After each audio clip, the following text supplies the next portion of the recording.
Thomas and friends, making tracks to great destinations.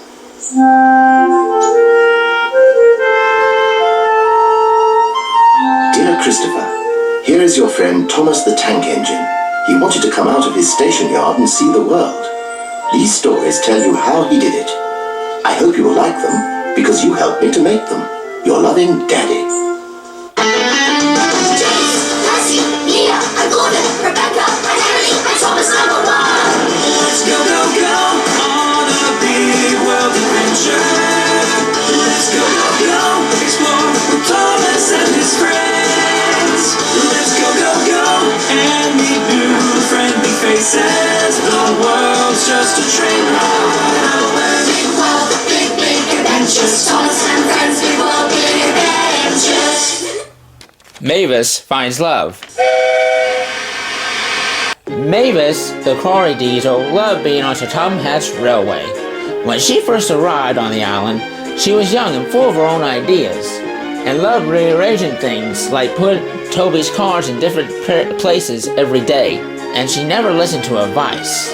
But when she saved Toby from a horrible accident, she was now allowed to come down the line out of the quarry for a few times. And now she is happy as can be, and seeing Toby and the other engines makes her happy. But one day, Mavis was sad. She was thinking about something that her driver and the manager asked about to her, but she didn't say anything to them. Just then, Thomas puffed in to get some freight cars full of stone. "Hello, Mavis. Why you look so sad?"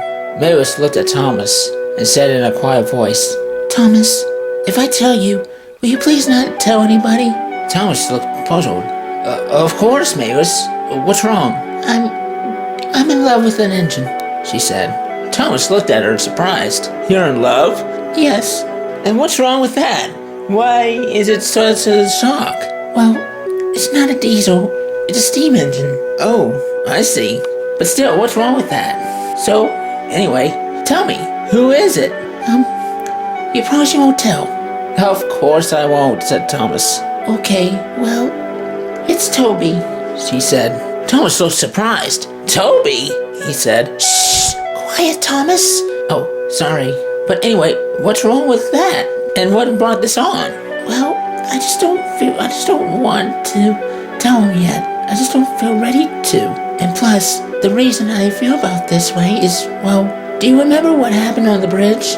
Thomas looked at Mavis. "Oh yes, I remember that. That was years ago, and it feels just like yesterday.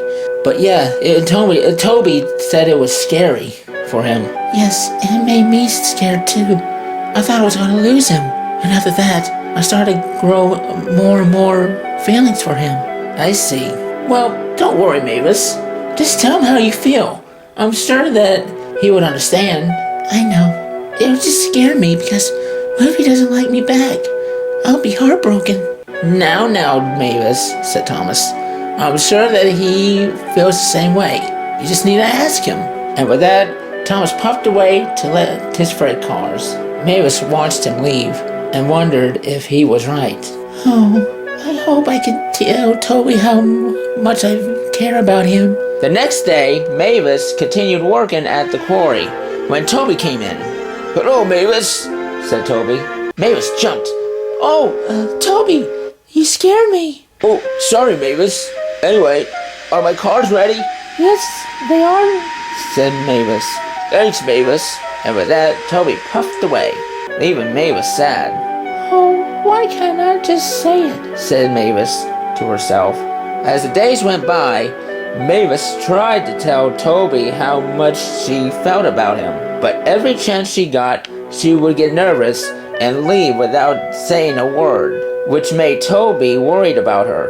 So one day, Toby told Percy and Thomas about Mavis. That is strange," said Percy. "I mean, I never seen Mavis like this." Toby looked at Thomas, who looked down at his buffers. "Penny for your thoughts, Thomas," asked Toby. Thomas looked at Toby and said to him, "I know what's troubling Mavis, but I've made a promise to not tell anyone." Toby looked at Thomas. "So what Mavis asked you not to tell anyone is why she is like this?" "Yes, Toby," said Thomas. Just then, Toby started heading off to the quarry. "Where are you going, Toby?" asked Percy. "I'm going to have a talk with Mavis." And with that, Toby puffed away. As Toby headed for the quarry, he felt the bridge that he was going over sway a little. "Whoa!" said Toby. "We best go slow, old boy. The bridge feels like it might collapse," said his driver. "I agree," said Toby.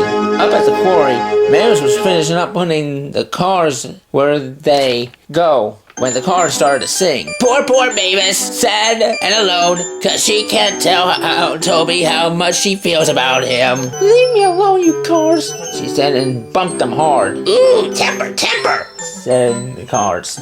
Said Mavis, as she flounced away. When she was gone, the cars made a plan. "All right, here's the plan. When her driver leaves her cab, we push her," said one car. Yes, the rest chattered. As Mavis coupled back up to the cars, her driver had to get out for a few minutes to talk to the manager. As soon as he left Mavis's cab, the car's chance had come. On! They yelled. Mavis was taken by surprise and was away, with the car screaming and yelling behind her. "Mavis, come back!" said the driver. "I can't! Help!" she cried. Just then, Toby rounded the bend, and there he saw Mavis coming right at him. "Oh my goodness! Back, Toby, back!" cried his driver. Toby quickly went backwards, but not until Mavis hit his buffers. "Oh, Mavis, what's going on?" "I don't have a driver! Toby, help! I can't stop!" "Don't worry, Mavis, I'll stop you," said Toby as he braked hard. He growled as he put on his brakes with full power. And this was dangerous because he knew that up ahead was the bridge that was partially broken. And he knew if they went on in this speed, it could collapse. And him and Mavis could be in serious danger. "Toby, help me, please," cried Mavis. "Don't worry, Mavis. I've got you," said Toby as he continued to brake hard. "Oh boy, keep her steady. I am going to go over to her cabin and try to stop her," said Toby's driver. "All right, you be careful though," said Toby. "Don't worry, old boy.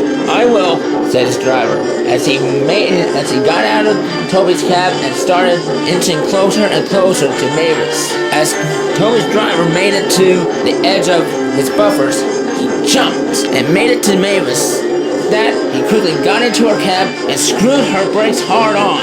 Just as they were about to go over the bridge, Mavis started to slow down.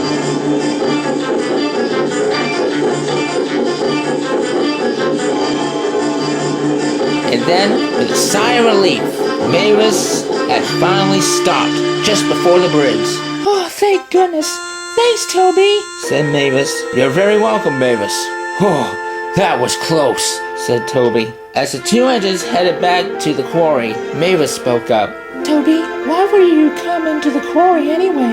said Mavis. Toby told Mavis about Thomas. "Oh, I see," said Mavis. "Well, I'll tell you, Toby. The reason I've been acting so weird is because, well, I love you, and I just didn't know how to tell you." When Toby heard this, he was surprised.